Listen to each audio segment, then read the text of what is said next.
Good evening and welcome to our fourth session of our Better Husband Zoom support group every Tuesday night. And tonight is the fourth step of our 7-step program to attain consciousness. Why are we working on our personal sense of consciousness before we start dealing with communication skills, with emotional support of children and a wife, on how to fight fear? Why are we dealing with the interpersonal relationship issues while we're still working on the sense of self first? So it's my view that we have to work on ourselves to believe in yourself, believe in you, be you, and be masters of ourselves first. Then, once we can master and know what's going on within our own psyche, within our own selves, to be in control of our own emotions, to be a Baal, a master of myself, a Baal Habayis, the master of myself, not to lord myself over others, but to master my own psyche, my own emotions, to make myself in control of me. Then I can be present in my relationship with my wife and my children. So I believe it starts with ourselves.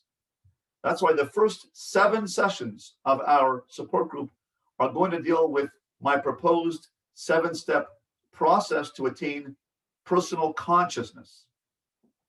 7 steps to master the self.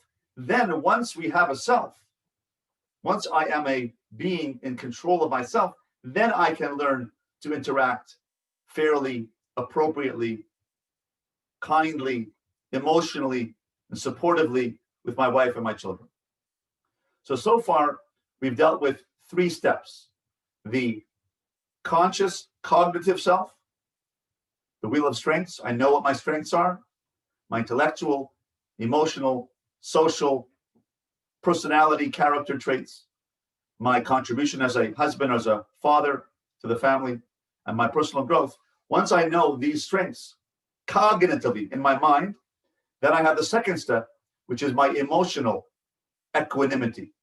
We talked last week about going to your emotional state, going to a beautiful place. Every time you daven, Shachris, Mincha, and Marav, go to that place. Find that sense of inner peace, inner calm. And when you feel emotionally safe and calm and tranquil and serene within yourself, that emotional calmness gives you access to the soul. So your mind and your heart, your emotions are aligned. You feel calm, collected. Once these 2 parts are aligned, are in sync with each other, then you can act in an appropriate, controlled, focused, present, showing up way. So this is in charge. Then I have my emotions. My mind is in charge of my emotions. And then my actions align with what my mind and my heart tell them to do. So I am in sync with myself. I am in control of myself. I know myself. To thine own self be true. I am being me. Be you. Believe in myself by being myself, by knowing my mind, knowing my mind strengths, knowing my emotional strengths, knowing my physical strengths, and I align them all, and I become present in a conversation. I can be totally focused on my wife or my child and be there and come up with a good response when I'm present. I've showed up. My mind is not wandering. I'm not becoming ADD and all over the place, but I'm present. So there are 2 parts to this section, number 4. In terms of number 4, we have the mind, heart, and actions. And then once I have an alignment of these 3 dimensions of self, I'm aligned. My mind, my cognitive self, my emotions, my emotional self, my heart, and my behavioral, my actions, my action self. Then I have a system where I am aligned with myself, but then there are attacks to the system. And the mind, thoughts come to attack my awareness of who I am. I feel good about myself. I know what my wheel of strengths are. My strengths are here in my mind, I'm aware of my intellectual strengths. I'm smart. I'm a problem solver. I'm socially adept. I can have friends. I have good attributes, my personality. I'm kind. I'm giving. I'm resilient. I'm ethical. I am a person who's spiritual. I have a connection to a higher power. I learn. I do chesed. I contribute to my family. I'm a provider. I'm a listener. I'm a motivator. I'm accomplishing things. I'm growing as a person. I'm becoming a better husband. That's the name of our group. I know that all these things. Then what happens is we know ourselves, but then there's an attack on this cognition.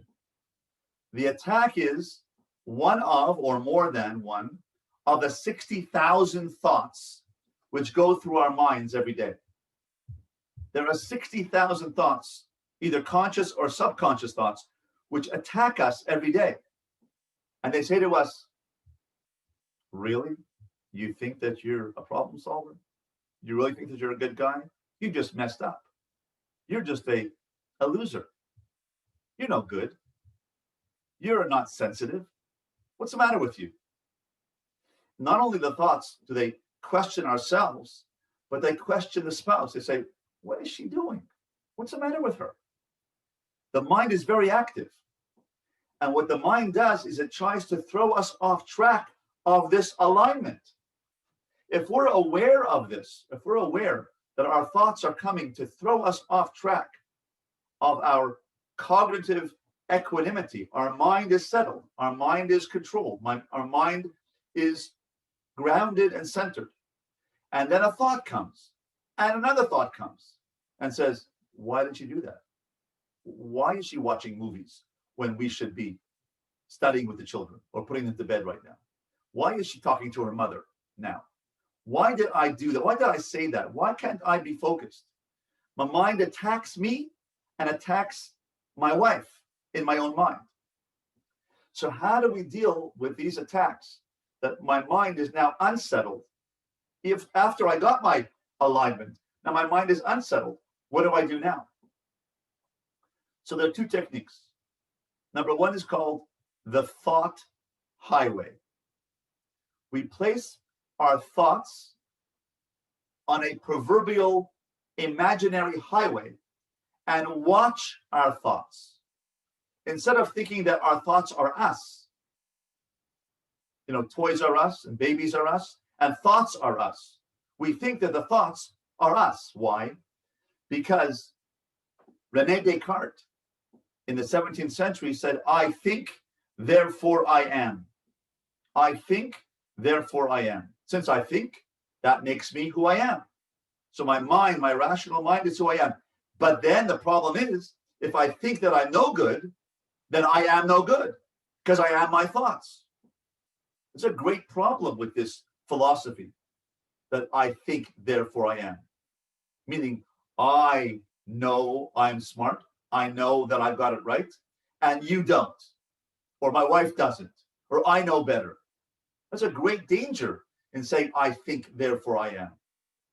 Secondly, the thinking man in the 18th, 19th, and 20th centuries and 21st centuries has been so technologically advanced that he's killed 120 million people in war and acts of terrorism using technology of the mind that's built, a war machine that has murdered 120 million people, many times people of our own lands. Stalin killed 40 million.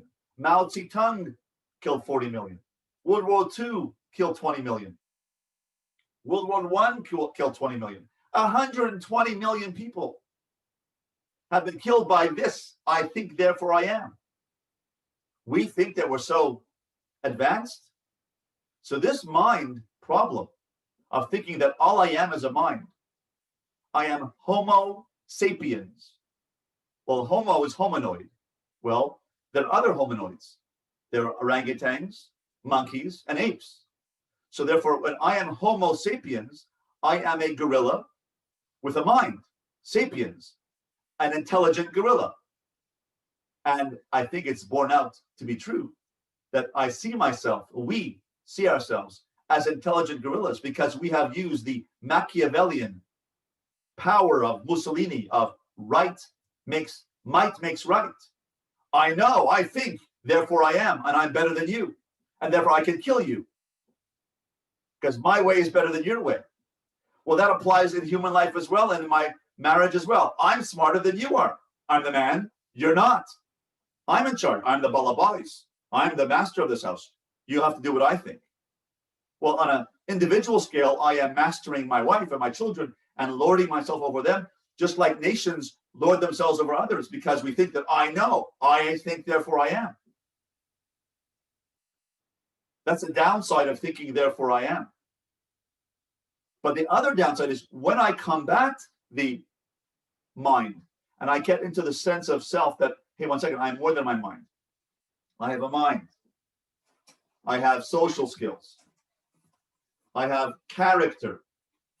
I have spirituality.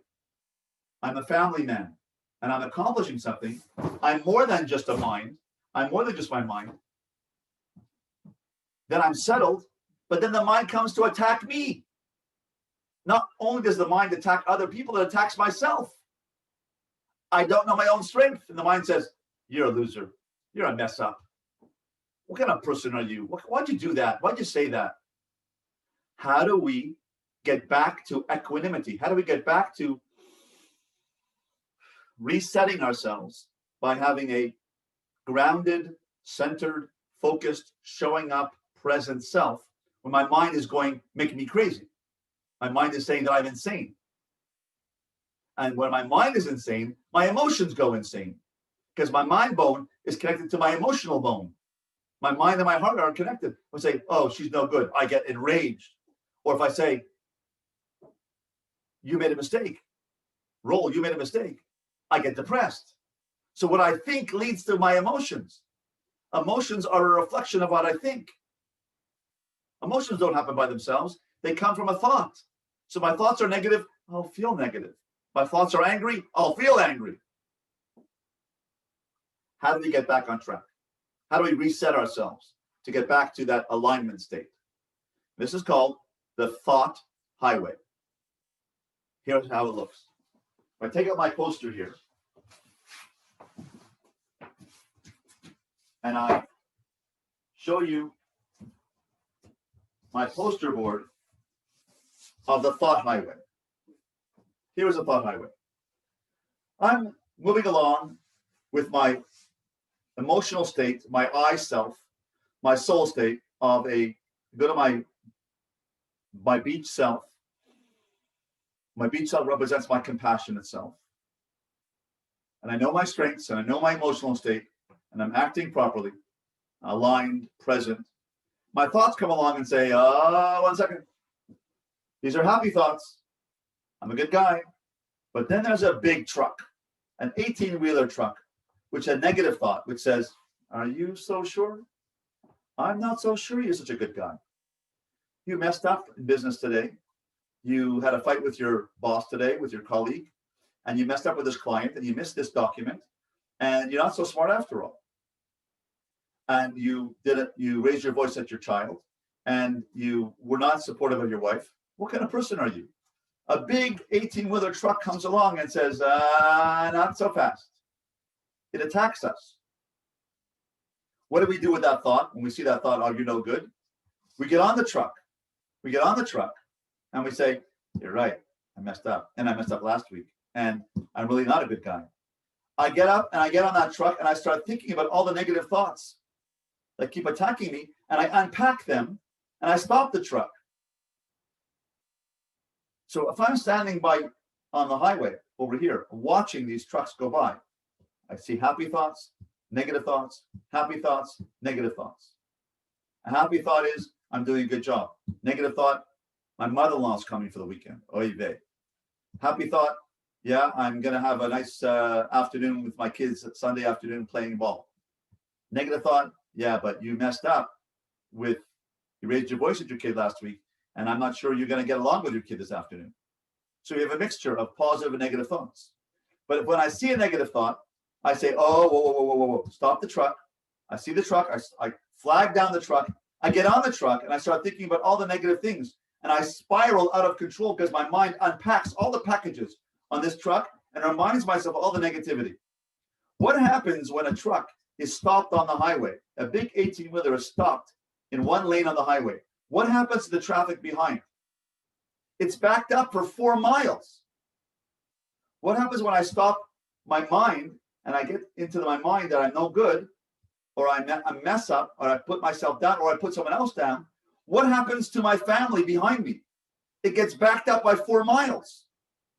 If I'm thinking negative and I act negative and I speak negatively, it stops the traffic on the highway of my family. So what do we do with these negative thoughts? They come. I can't stop them. My mind is very active. 60,000 thoughts. Many of them are negative because I did mess up. I have bad memories. I am not perfect.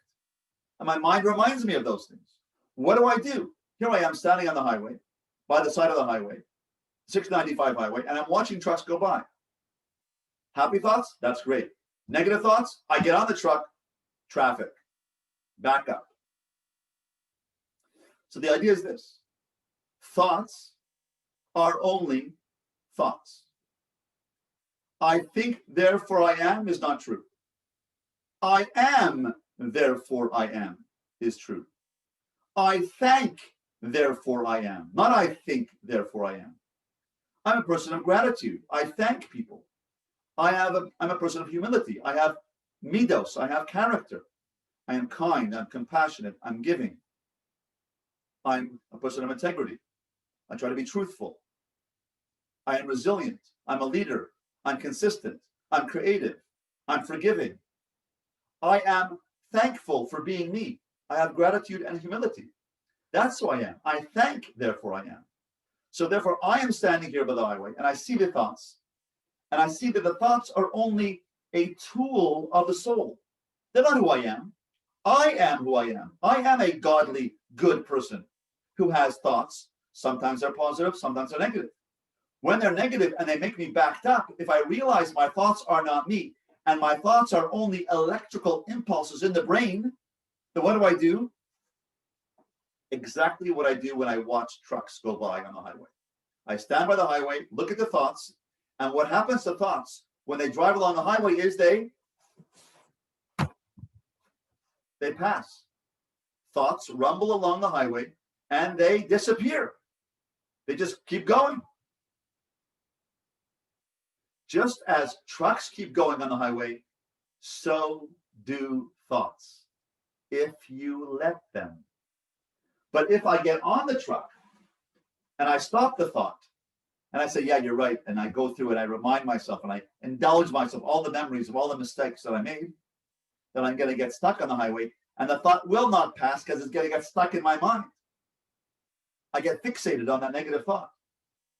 But if I learn that thoughts are not me, I am my soul state, and I put the thoughts on this highway and I become mindful. It's called mindfulness. I'm my soul state, feeling good, and I watch the thoughts go by. Oh, there's a thought. It says I'm no good. Interesting thought. I know I'm good. 1 second. I can challenge the thought because I know who I am. I am my soul state. I am my wheel of strengths, my good traits, my showing up and being present in my behavior. And these thoughts are just thoughts. So I can let them go. Let the thoughts disappear because they pass out of my mind as quickly as they came into my mind. Another way of looking at it is if you imagine yourself standing by the beach and the beach is you. I am the beach. I am the water. I am the flow. I am the giver. I am the compassionate, empathic leader of my family. I am the waves. Beautiful scene. And then a big oil tanker comes and blocks out my vision of the horizon of the beautiful sea, the infinite nature of the beautiful ocean. And that ocean tanker is a negative thought. It says, 1 second, you're not such a good guy. You're not so, and neither is your wife. She's a mess up. She wasn't paying attention to the kids. She didn't cook a good meal. She didn't do the carpool on time. She slept in late. What's the matter with her? And what's the matter with you? It's a big oil tanker putting a block on my beautiful scene. But those are only negative thoughts. The oil tanker is just like a big truck. It's just in the way. What do oil tankers do like trucks do on the highway? Oil tankers eventually pass by if you let them. So the secret of allowing yourself not to be caught up and stuck in negative thoughts is let the thoughts pass. Let them go. They clear your mental field. Until 15 minutes later, another thought. 1 second. Ground yourself in your soul state. 1 second. I know who I am. I'm my mind, my heart, my actions, my neshama, my ruach, and my behavior. 1 second. Who am I? 1 second. I am a good, caring, compassionate, leading, creative husband and father. 1 second. Got it? What's that thought saying to me? My mother-in-law's coming? Okay, I'll deal with it. I messed up last time with my mother-in-law. Interesting thought. I'll be better this time. I don't have to be spiraling out of control because my thoughts attack me. I can say, oh, that's just a thought. Let it go. Watch it. Interesting thought. And you watch the thought. There's a thought. My mother-in-law's coming for Shabbos. Okay. I'll deal with it. Instead of freaking out that my mother-in-law's coming and thinking of all the time she criticized me and told me I wasn't a good son-in-law or good son, oh my gosh. Then I'm out of control. I lose it. I spiral and I become insane and enraged. My thoughts lead to my emotions. But if I can control my thoughts by saying, I am who I am, I thank, therefore I am. I thank God that I am. I am my attributes and my intellect and my social skills and my kindness. Thoughts are just a tool. If they go with me and I can control my thoughts, then we can work together. My I, myself, and my thoughts can work together. If they're working against me, if they come along and work against me, oh, I know what you're up to. Let them go. Learn the technique of being able to watch the thoughts go by. That's called the thought highway. So we can have this happens 20 or 30 times a day. I can reset myself. Negative thoughts, oh, it's only thoughts. Let them pass. I'm calm again. 15 minutes later, it'll happen again. So if I learn to reset myself, then I can regain equanimity. I can regain a sense of calm and be present again, even though thoughts attack me about myself or about my wife or about my children. Now, there is a suggestion, a technique called WAGO.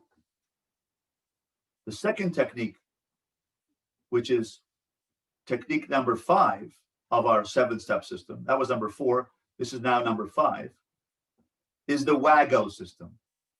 WAGO stands for what appears to be going on. W-A-G-O, WAGO.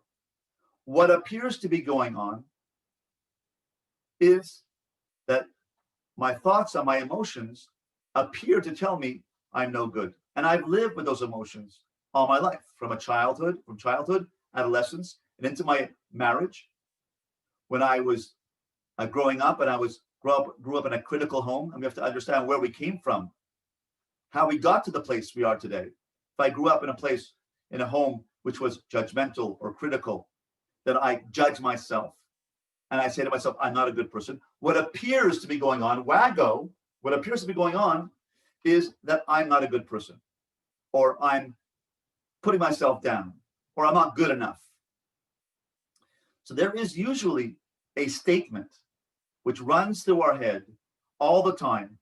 Not only that it makes us feel, it says a thought to us, but it makes us feel emotionally down, bad, hurt, not good enough.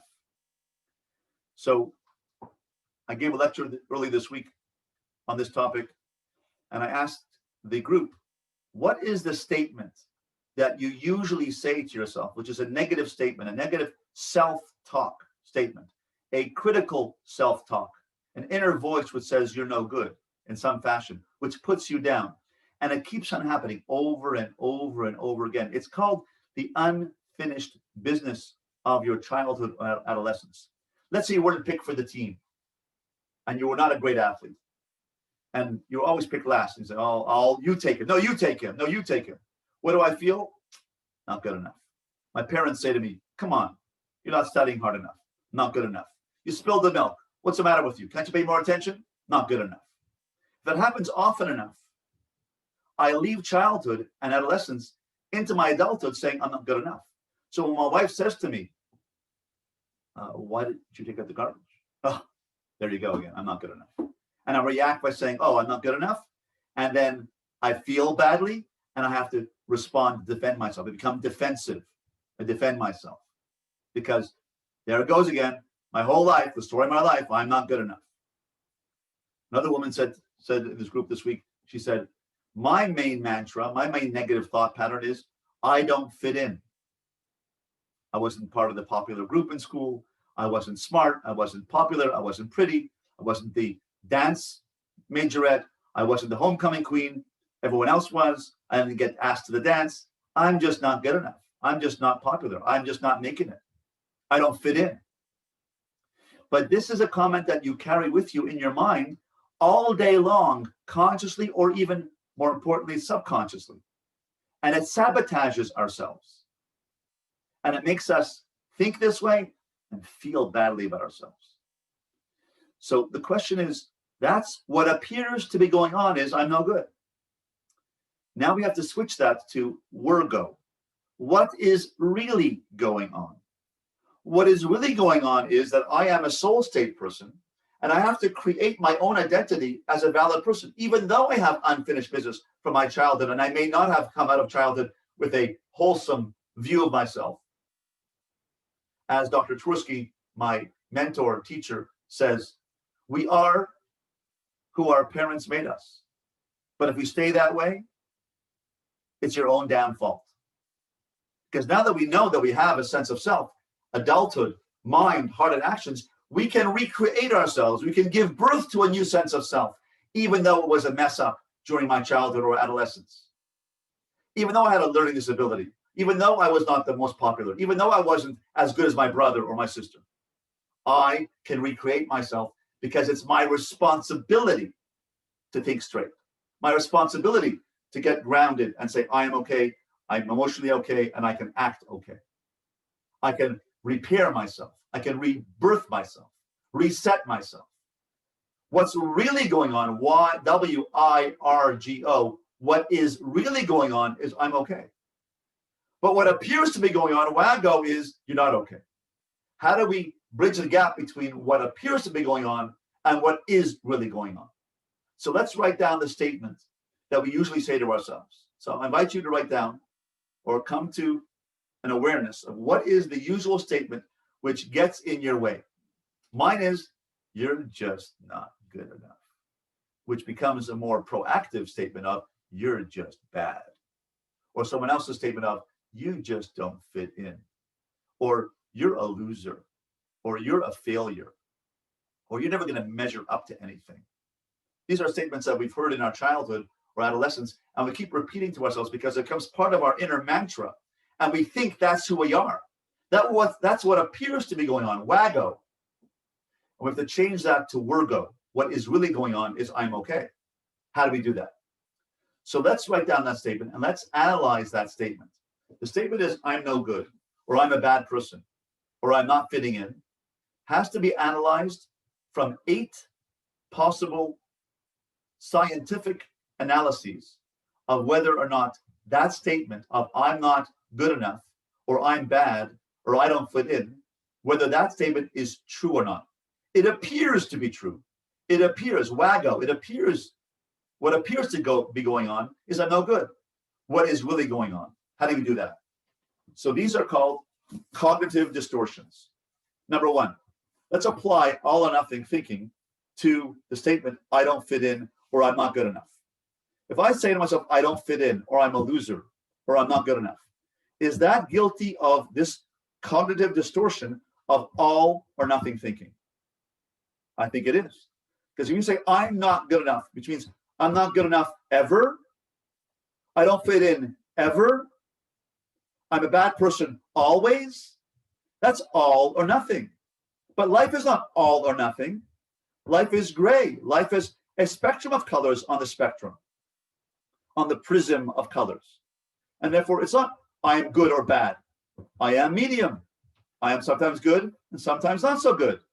But I'm not all bad. But when I say to myself, I'm no good, that means I'm all bad. Well, that statement is wrong. It's a cognitive distortion. It's just not true. Number two, overgeneralization. Let's see. If I mess up on something, therefore I say, therefore I'm always no good. If I messed up on this particular client, or I messed up and I raised my voice for this child, therefore I beat myself up and I say, you're no good. Why? Because I made a mistake. And I overgeneralized my whole life and I say, I'm never good. That's an overgeneralization. That is a distortion, because that statement, that event that happened is redlined and said that happened then. It doesn't mean it's always going to happen. It may, but may not. But if I extrapolate and say, oh, therefore I messed up and I'm always going to mess up my life, that's an overgeneralization, and that is a cognitive distortion. Number three, if saying to myself, I don't fit in, or I made a mistake, or I'm no good, or I'm bad, or I'm not good enough, is that maximizing negatives? It sure is.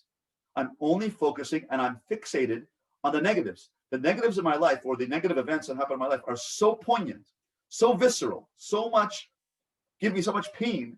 They outweigh all the positives. So I'm maximizing negatives, but it's not true. Life is not all negative. There are good things, but I don't see them. I don't focus on them because I'm fixated on the visceral pain of those negative experiences. So I maximize negatives, but that's a cognitive distortion to say, I'm no good. I'll never amount to anything. I'll never be successful. Number four, minimizing the positives. By saying, I'm no good, or I'm not measuring up, or I'm a loser, or I'm just not a good father. One second, aren't there times when I was a good father? Aren't there times when I did succeed? Aren't there times that I did show emotional support to my children and my wife? So I'm minimizing positives. That's a cognitive distortion. Number five, fortune telling. I'll never succeed. I didn't get this job and I'll never get a job. I made a mistake with my daughter and I'll never have a good relationship with my daughter. I messed up and I'll always be messed up. I don't have enough money and I'll never have enough money. That's called fortune telling. That's telling the future. That's a cognitive distortion. Why? You don't know what's going to happen in the future. As far as I understand, prophecy ended at the end of the Second Temple period. At the end of the Second Beis Hamikdash, that's when we lost prophecy. So I cannot be a prophet and say, I'll never measure up. I'll never be good enough. I'll never succeed. I'll never have any money. How do you know? That's a cognitive distortion. Number six, labeling. Oh, I'll never fit in. I'm just an unpopular person. I'm just no good. I'm not good enough. I'm bad. Are you a label? Labels, people are not labels. Labels belong on ketchup, not on people. I am a Tselem Elokim. I am created in the image of God. I am a person who has cognitive, emotional, and physical and behavioral strengths. And I am an image of God, and I express the image of God. And I am therefore a valid person who has great potential. I'm not labeled a loser. That's a cognitive distortion to say, you're a loser, you're not good, you don't measure up. Number seven, that statement that we're saying to ourselves, is it guilty of shoulda, woulda, coulda, should have, could have, would have? If I only was better, then I wouldn't be a mess up. If I only didn't say that, only if I would have, I shouldn't have done that. If you say should have, would have, could have to your own mind, your own self, then you are not living in reality. Because should have, would have, could have is fantasy. That's a cognitive distortion. I should have. And you beat yourself up and say, I would have. Or only if she would have done that, then we wouldn't be in this predicament.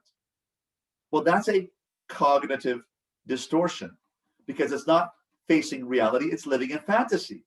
That's a distortion. Blaming myself. Oh, I mess up. Oh, I shouldn't have done that. I'm just a bad person. I blame myself. Or I blame my wife. That's avoiding responsibility for the present, for reality. And that's blaming others. But that's not reality. That's a distortion. Blaming other people is a cognitive distortion because it takes me away from reality. Now let's see. This statement that you wrote down, I'm no good, I'm a loser, I'm not a good husband, I'm a bad father, I raise my voice, I have a hard temper, I can't make it, I'm not going to make it in life. Does that violate any or all of these distortions? Let's see. I'm not a good father. All or nothing thinking? Yeah, it's guilty of that. It's overgeneralizing. I'll never be a good father. Yeah. Is it maximizing negatives? It sure is. I'm bad. I'm not looking at any good in my life. Is it minimizing positives? I do good things. Why am I not focused on them? Because I'm living in a cognitive distortion land. Fortune telling, I'll never measure up. I'm bad and I'll always be bad. That's guilty of fortune telling. I'm labeling myself a bad person. I don't fit in. I'm a unpopular person. I'm just not with the program. I'm labeling myself. It's guilty of that. Should I be better? If only it could be better. If only it would be better. That's fantasy. That's not living in reality. Blaming myself and others. So that statement that we just wrote down about ourselves that keeps coming up and over and over again, which is I live with from my childhood, which is unfinished business from my childhood, which is more than just a statement I'm saying to myself. I feel it's true. It appears to be true. What appears to be going on is that my statements and my life events that happen to me in my life make me feel bad about myself. Well, then I can't be present for my wife and children when I don't feel good about myself. If I don't believe in myself, I can't be present. I can't be showing up and say, I can handle you, because I can't handle myself. I just have a client who just told me that there's a list of terrible things that her father did, like beating her up. And when she confronted him, he said, well, I just wasn't in control. Why weren't you in control? Because I had a bad upbringing myself.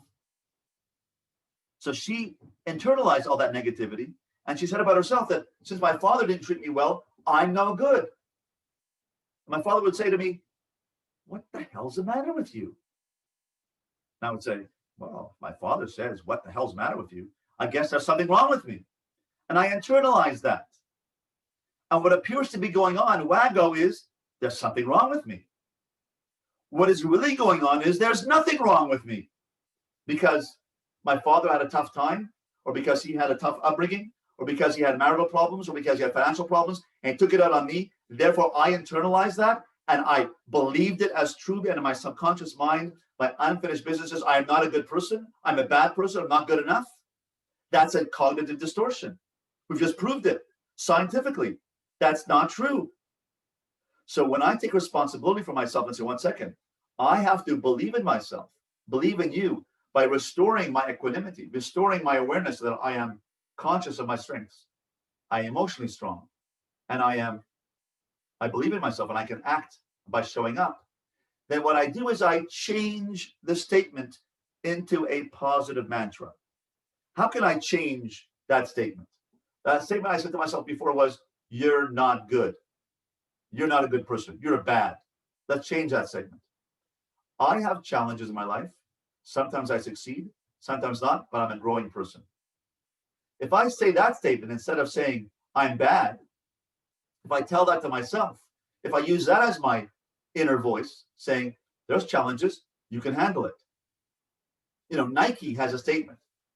Nike's advertising slogan is, let's do it, right?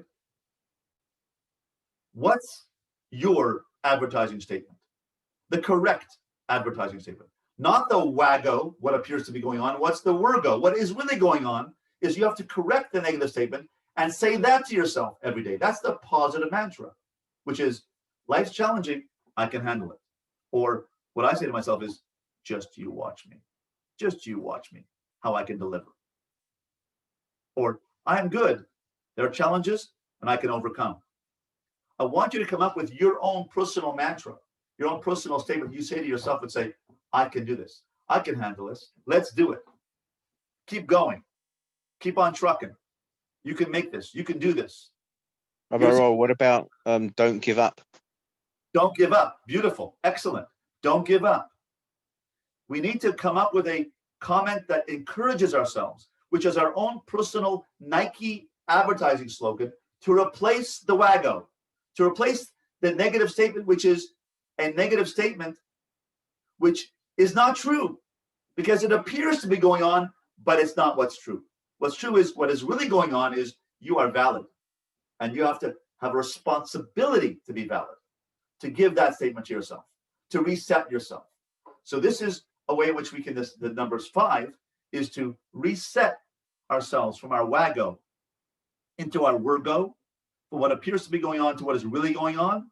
And what is really going on is I reset myself to this, this, and this, realign myself and say, I know my strengths. I feel my strengths, and I can act accordingly. I can act and show up.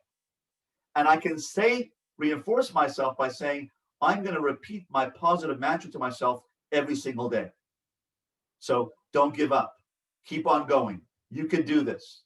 Hang in there. You've got this. I believe in you. And the best thing that we can say to ourselves is, I believe in me. Because God believes in you. God created you. God doesn't make mistakes. You are an expression of God. Your being, your breath is an expression of God's breath. Your mind is an expression of God's mind. Your being and psyche is an expression of God's psyche. What dimension of God? Your best attribute. If your best attribute is kindness, you're an expression of God's kindness. If you're creative, you're an expression of God's creativity. He's the creator, and some of us are creative. If you are resilient, God is resilient. He doesn't take a guff from anybody. He bounces back. No matter what anybody says, believes in him, doesn't believe in him, he keeps trucking. He keeps doing chesed for us. Even if we sin against him, he still gives us breath and still gives us life. He is continuously, unconditionally compassionate. If I'm compassionate, I'm expressing God's compassion in the world, which means you have the power to bring God into the world through your free will. That's powerful. That's valuable. You have intrinsic value because you have a tselem Elohim in you. You have an image of God. A potential image of God means potential to act like God. Our job is to actualize that potential. The mind comes along and says, you're no good. Put it on the thought highway. The mind and the heart says, what appears to be going on is you're a bad person because of negativity of your childhood. 1 second. Reset. Hold on. Distortions. Not true. Say your positive mantra. You can do this. You can handle this. I believe in me. I can handle this challenge. And reset myself.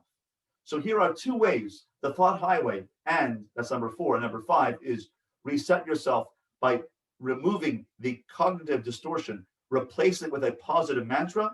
2 ways in which we can reset ourselves in our minds and get back on track. So that's the session for today. Have you had any successes this week of resetting yourself with your soul state? Been able to catch yourself? I think what you just mentioned is very interesting, because that, I think, you know, I was thinking about the negative thing that I'm saying to myself all the time is, like, you know, in terms of failing, but now making you kind of saying provide a counter to that and replace the negative statement with this positive statement to keep moving forward. So does that make sense? Absolutely. And that negative statement, or you're failing, or you keep failing, or you're a failure, is either a negative thought, which you put on the highway and just, what interesting thought, you're a failing. Oh, interesting. And then you analyze that thought and say, that's not true. It's guilty of cognitive distortions. Therefore, what? Replace it with, I'm a success. I have challenges, but I'm a success. I'm going to push through it. I'm going to be motivating myself. I'm going to get there. That has to counteract the negative thinking and the negative feelings within you by saying, that's not true. Watch the thoughts. Your your soul state is bigger than your mind. So when the mind attacks you, just say to yourself, I am bigger than my mind. I can control, I can guide, I can direct and redirect my mind to be in sync with my mind, and my soul can tell my mind how to operate. My mind doesn't tell my soul how to operate. My soul tells my mind how to. I'm in charge here. Who's I? My soul is in charge here, and it tells my mind how to operate. When my mind tells my soul how to operate, I get out of control. I lose it. So when we reset ourselves, this is the alignment of mind, heart, and actions. My soul is in charge. This alignment gives me access to my soul. And my soul is my best attribute. And when I connect that to God, the higher power, and I feel it, experience it, be it, then I can be able to reset myself. That's a technique I want you to use this week. And we'll get together again next Tuesday night at 8:30 for session number 5 of our ongoing Better Husband support group. So please join us next Tuesday night at 8:30 p.m. And we will go on to the next system, which is the next part of our system, which is regaining emotional equanimity by going to our inner child. So next week, we'll talk about inner child work and going to heal the pain of the inner child. Today, we've dealt with attacks on the system from the mind, cognitively. Next week, we'll talk about dealing with the emotional pain of our past mistakes and mess-ups, and therefore try to heal the pain of the inner child.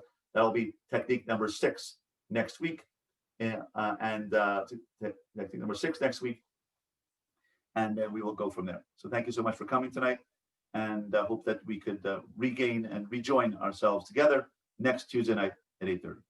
Have a good night. Thank you. Good night. Have a good Hanukkah. Thank you. You too. Happy Hanukkah. Thank you.